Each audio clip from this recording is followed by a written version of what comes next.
The thing that we ought to be concentrating on in the Senate is passing legislation that enjoys bipartisan support. The House has passed 15 bills and sent them over to the Senate, almost all of which have broad bipartisan support.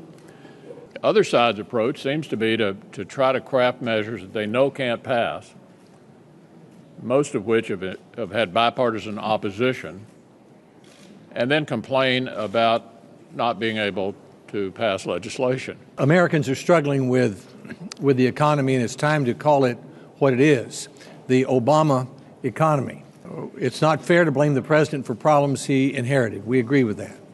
But it is fair to hold him responsible for making it worse since he came in office. The president, as he travels around the country on his bus tour, likes to talk about income redistribution, and what he ought to be focused on is economic growth, because that's what's really going to create jobs. What the president is now asking the country to do is to raise taxes on the people who create jobs to pay for policies which have already been proven to be a failure. Government regulations continue to make it harder and more expensive for the private sector to create jobs.